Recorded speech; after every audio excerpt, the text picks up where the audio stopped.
नमस्कार साथियों, आप सभी को Zoom study centre by Mukesh का कोचिंग में आप सभी का स्वागत है। आज मैं आप सभी के समूह गंगा नदी से संबंधित आज के क्लास में मैं चर्चा करने वाला हूं, जो कि आपका एग्जाम के नजर से देखा जाए तो गंगा नदी जो है आपका इंपॉर्टेंट टॉपिक्स में से एक है, क्योंकि गंगा नदी से संबंधित आपका आए दिन कॉम्पिटेटिव लेवल का एग्जाम में प्रश्न पूछे जाते हैं। तो समय न गंवाते हुए हम टॉपिक्स की ओर बढ़ना चाहूंगा। इससे पहले आपसे भी आग्रह है, यदि आप नए हैं तो मेरे चैनल को सब्सक्राइब कर दीजिए और इस वीडियो में अंत तक बना रहिएगा, वीडियो स्किप करके मत देखिएगा। देखिए, आज का मेरा टॉपिक्स है आपका गंगा नदी। गंगा नदी, जिसे हम देव नदी के नाम से भी हम जानते हैं। यानी ऐसा माना जाता है कि एक समय जो गंगा नदी जो थी पृथ्वी पर नहीं बहती थी, लेकिन ऋषि मुनियों के तप के बदौलत ये गंगा नदी आपका स्वर्ग से आपका पृथ्वी पर बहती है, ऐसा हमारा हिंदू शास्त्र में मेंशन है। ठीक है, तो हम आज की क्लास में हम ये जानेंगे कि गंगा नदी हमारे एग्जाम के लिए जैसे क्यों इम्पोर्टेंट है, क्योंकि आज की क्लास में आप समझ पाएंगे। क्योंकि देखिए, गंगा नदी जो है, गंगा नदी आप सर्वप्रथम हम ये जानते हैं कि गंगा नदी कहाँ से निकलती है। तो गंगा नदी गंगोत्री आपका गंगोत्री ग्लेशियर, गंगोत्री ग्लेशियर से निकलकर आपका बंगाल की खाड़ी में जाकर गिर जाती है।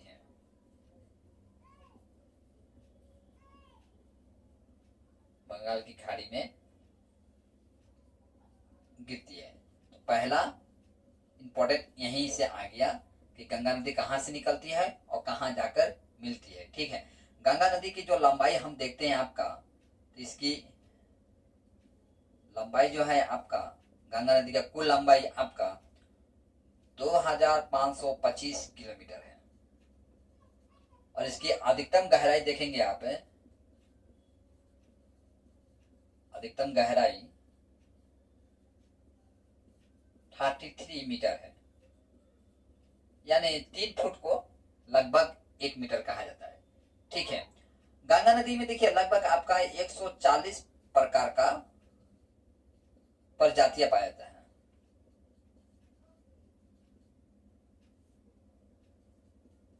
पाई जाती है। ठीक है, जिसमें से 2 प्रजातियां इंपॉर्टेंट है। एक है आपका घड़ियाल और दूसरा है आपका डॉल्फिन। ये 2 इंपॉर्टेंट है। देखिए, परीक्षा में पूछ दिया जाए कि भारत की किस नदी में डॉल्फिन पाया जाता है, तो संभवतः थोड़ा आप कंफ्यूज कर सकते हैं, लेकिन यहाँ कंफ्यूज होने की आवश्यकता नहीं है, क्योंकि डॉल्फिन जो है गंगा नदी पाया जाता है। और देखिए, डॉल्फिन एक ऐसा पानी पाया जाता है जो कि पानी स्वच्छ हो। ठीक है, यानी पानी गंदा हो तो डॉल्फिन इसमें जीवित नहीं रह सकता है। ठीक है, डॉल्फिन के लिए पानी स्वच्छ होना चाहिए। और लेकिन हम ये भी देख रहे हैं कि दिन प्रतिदिन डॉल्फिन की जो परसेंटेज है गंगा नदी में वो कम हो रहा है। ठीक है, तो देखिए, हम ये भी देखते हैं कि गंगा नदी में बहुत छोटी छोटी धाराएं जो हैं जाकर मिलती हैं। तो उन धाराओं का नाम है आपका, छोटी बड़ी धाराएं जो देखते हैं हम, छोटी बड़ी धाराएं मिलती है गंगा नदी में। ठीक है, इसमें से हम देखते हैं आपका अलकनंदा, अलकनंदा 2 नंबर देखते हैं धौली गंगा, 3 नंबर देखते हैं पिंडर, 4 नंबर देखते हैं आपका मंदाकिनी, मंदाकिनी, 5 नंबर में देखते हैं आपका मिलगना आदि। ठीक है, इन सब नदियों का जो धारा जो है आकर गंगा नदी में मिलती है। यानी गंगा नदी में बहुत सारी नदियों का जल जो है आकर मिलती है। ठीक है, तो हम देखते हैं आपका अलकनंदा और भागीरथी 2 नदियां जो है आपका देवप्रयाग में जाकर मिलती है। कौन कौन 2 नदी? अलकनंदा, अलकनंदा और भागीरथी देवप्रयाग में मिलती है। प्रयाग में मिलती है और तब उसे गंगा नाम से जानता है।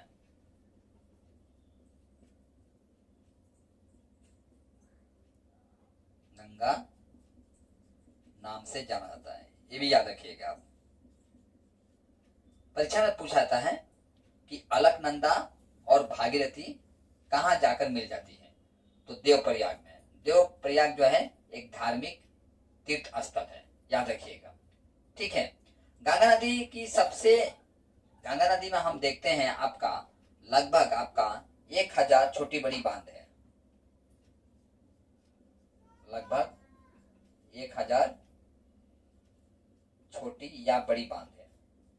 ये जस्ट जानकारी के लिए है, ये एग्जाम के लिए नहीं है। ठीक है, गंगा नदी से हम देखते हैं आपका गंगा नदी का बाईं ओर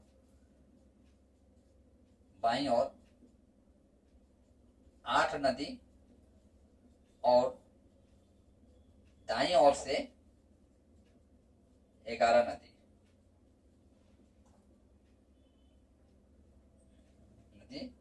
सहायक नदी है।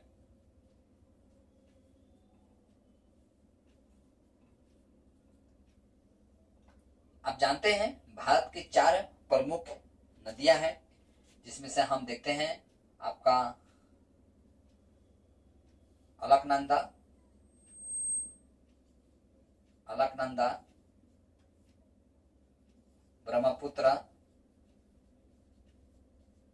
ब्रह्मपुत्र नद है, याद रखिएगा। 3 नंबर गंगा और 4 नंबर सिंधु। ये भारत की 4 प्रमुख नदी है। इसमें से मैं ऑलरेडी ब्रह्मपुत्र नद से संबंधित मैं ऑलरेडी सेशन कर चुका हूं। आज का सेशन गंगा नदी पर है। तो देखिए, मैं चाहूंगा इतना आप स्क्रीन शॉट लीजिए, इसकी पहचान हम लोग आगे की तरफ बढ़ते हैं। देखिए, गंगा नदी को आपको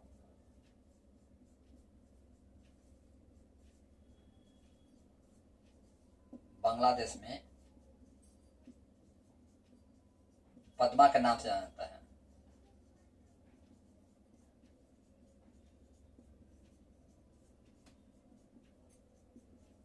ये इंपॉर्टेंट है, परीक्षा में पूछा जाता है कि बांग्लादेश में गंगा नदी को किस नाम से जाना जाता है। गंगा नदी के किनारे कई इंपॉर्टेंट शहर हैं। कभी कभी पूछ देता है कि ये शहर किस नदी किनारे बसे हैं। देखिए, हम वो भी जान लेते हैं गंगा नदी किनारे बसे शहर का नाम।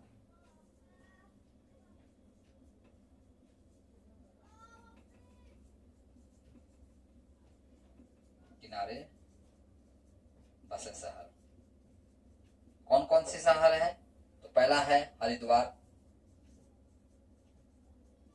1 नंबर में हरिद्वार को लेते हैं। 2 नंबर में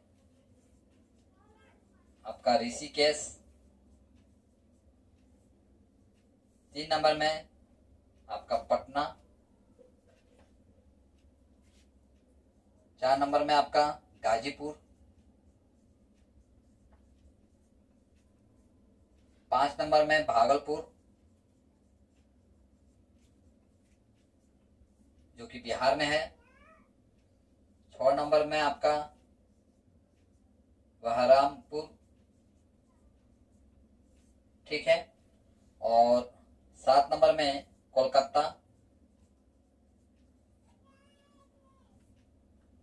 8 नंबर में हम देखते हैं कानपुर। और कानपुर देखिए इंपॉर्टेंट इसीलिए है कि कानपुर को लेदर सिटी के नाम से भी जाना जाता है। कानपुर को लेदर सिटी के नाम से जाना जाता है।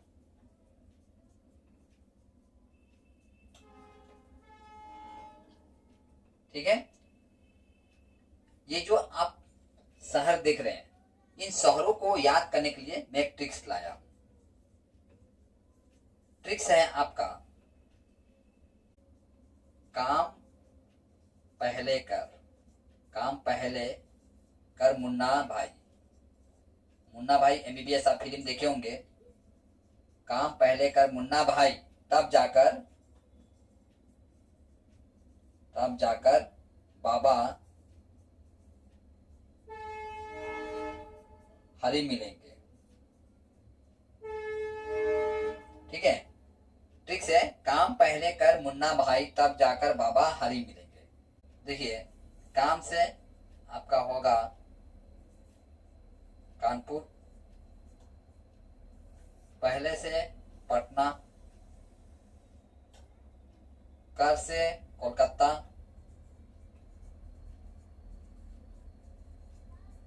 ठीक है। मुन्ना से आपका मिर्जापुर,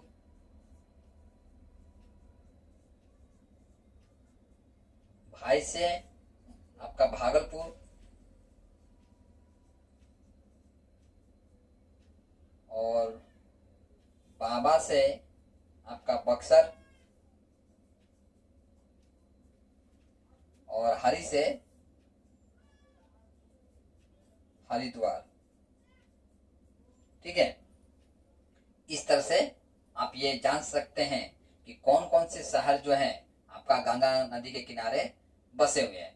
लेकिन परीक्षा में इस तरह से भी प्रश्न पूछा जाता है, इनमें से कौन सी नदी जो है बिहार के गंगा नदी के किनारे बसी हुई है।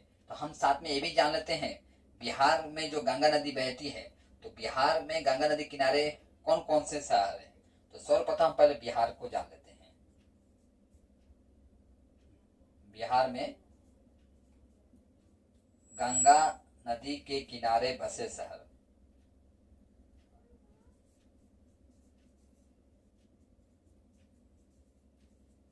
बसे शहर कौन कौन से हैं। पहला है आपका पटना, दूसरा मुंगेर, तीसरा है बक्सर, चौथा है भागलपुर, और पांचवा है हाजीपुर,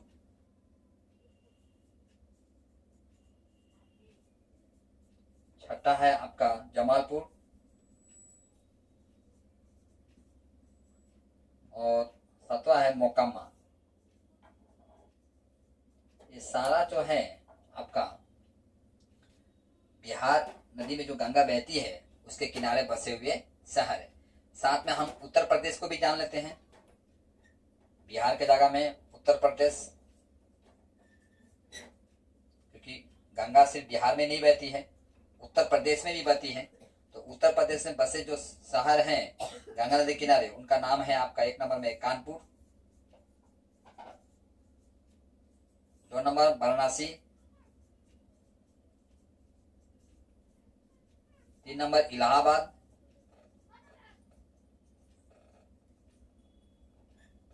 4 नंबर आपका गाजीपुर,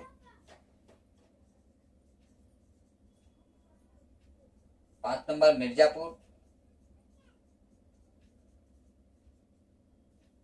6 नंबर फरुखाबाद,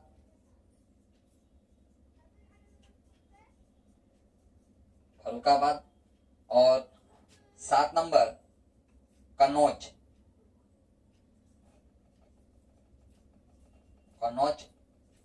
8 नंबर बदायूं,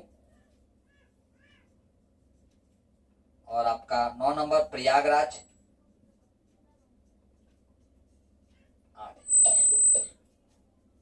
ठीक है, ये सारे जो शहर आप देख रहे हैं ये आपका यूपी में जो गंगा नदी बहती है उनके किनारे बसे हुए शहर है। तो मैं चाहूंगा इतना पे स्क्रीनशॉट लीजिए। देखिए, इस तरह से गंगा नदी से संबंधित जो मेरे पास सामान्य जानकारी थी जो कि परीक्षा के नजर से इंपॉर्टेंट था, उन सारे सामान्य जानकारियों को मैं आज की क्लास में आपके सम्मुख रखने का प्रयास किया हूँ, जो कि इससे संबंधित आपका परीक्षा में प्रश्न पूछे जाते हैं। तो आज की क्लास जो है मुझे यहीं पर समाप्त करने का अनुमति दीजिए। जय हिंद।